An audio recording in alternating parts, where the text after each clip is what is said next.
If I said I wasn't concerned, I'd be lying. Oklahoma dominating win over Texas in Norman, 78-63. Blake Griffin 20 points, Warren 17, Crocker 16. I think those were the numbers. Tore us up today, and Texas didn't have an answer. We didn't have an identity like we haven't had on offense all season. I talked about this in my last video that the loss of DJ has really hurt our offense, and you saw it today. We didn't have a go-to guy or a go-to guy to get the ball to everyone else. What Oklahoma did so well and looked like a veteran team, though they're a very young team, which is scary.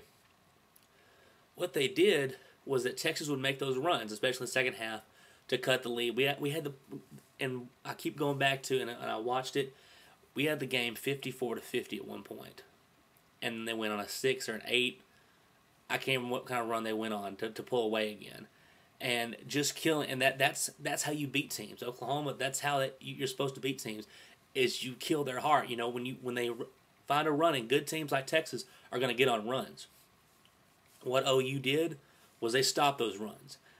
Texas would get 6 points straight, and that was it. OU's going to get some more, and they're going to get some stops. And I agree with what Rick Barnes did in the first half, pulling Damian James. Damian James was playing terrible in the first half. He wasn't the only one, but he's the kind of the star guy, and you can't have your star guy out there playing sloppy. And it worked, because in the second half, James came out and played great. He played with the intensity I've been wanting to see from him, but it wasn't enough. Balby was playing hard, but he didn't have a shot. He's too small. He's good at driving the basket, but you're only going to drive the basket on OU so many times. Abrams couldn't find a consistent shot. He found it a couple times. Connor Ashley was terrible, and he's you guys know how he's one of my boys, but I mean, I don't know where he was. His toughness, which he's usually one of our tougher guys. Rebounds killed us, especially offensive rebounds. We couldn't get the ball back after a missed shot. And a lot of it, you could watch it because OU was going after the ball and snatching it out of the air. I don't know how many times people look like Texas guys would look like they were wide receivers in football trying to catch the ball like this rather than going up and taking it. And then, of course, OU just grabbed the ball and go. So OU's definitely the better team on the floor tonight, and right now the better team right now. I don't know what Texas is going to do right now. And of course, we're good enough probably to get to the tournament at the end of the year. But I don't know how far we're going to go or how well we're going to do in the Big 12 if we can't find a consistent offensive production or know what we are on offense.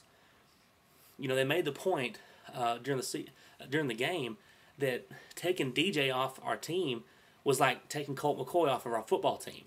You've got a bunch of great athletes, guys who want to play hard and want to do the right thing, but you take the leader away, and it's hard for them to readjust. And that's what we're doing right now, and we're still readjusting, and it's conference play. It's too late right now. We're going to have to fight it. We're going to Lubbock next week, which we lost to Tech last year. Now, I haven't been watching any Tech games. I'm not really sure how good they are, but something about that school playing at home, top-ranked teams don't fare very well going into Lubbock, and we didn't last year. We didn't do it in football either, but we know what happened there. So it's going to be it feels really weird right now, first this season. It's like a flip-flop of making videos from last year. Last year with the football team at Texas, had a lot of high expectations, very subpar team that season. Not a lot of fire, really looked sloppy. It was a shock. And then the basketball team that season, I even said, we got a lot of good guys, but they're young, and I don't know, and they had a great season last year. Really blew us all away. Now you look at this year in college athletics. Texas football team before the season started, not a whole lot of high expectations. Ended up finished 4th in the country and winning the Fiesta Bowl. Only one loss all year. Now you look at this basketball team, only losing one guy, starting guy from last season, and having a very deep veteran team, and expecting a lot from them. And right now they are not producing. And I don't know what it is, because I know Rick's trying to fix it, and I know the guys are trying to fix it, but we need to find more offensive continuity. We don't have it right now. Defense is good right now. Now, of course, OU pulled away in the game. They're a good enough offensive team. Blake Griffin is a straight beast. I mean, he just turned 20 years old. That's how scary that guy's going to be. But we didn't win. And, OU did what they had to do. They held serve at home court. So now, when it comes February, it's going to be on Texas. The pressure's on OU tonight, and OU responded to it and won. Now the pressure's on Texas. Texas has got to keep this season rolling and start winning some games. And then when OU comes to town, we're going to have to win that game so we can split with them. So, advantage OU right now. Congrats to all the Oklahoma fans. And we'll see in February. And hopefully the team you see in February will be a team that, will actually have some go-to guys and we'll know exactly what we're trying to do. So, got Tech on Saturday in Lubbock. Going to be tough.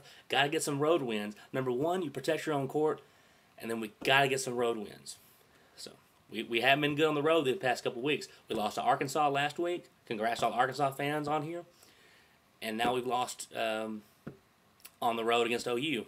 Going to have to play a bit on the road because you don't play the championship games in Austin, Texas. You play them outside of it. Going to have to get better at that. Congratulations, OU. You guys definitely deserved it, and you're the best team in the Big 12 right now. At the end of the season, I may have a different conclusion to that. Hopefully, Texas can make that for me. Still, hook 'em horns, Texas fight, but congrats, OU.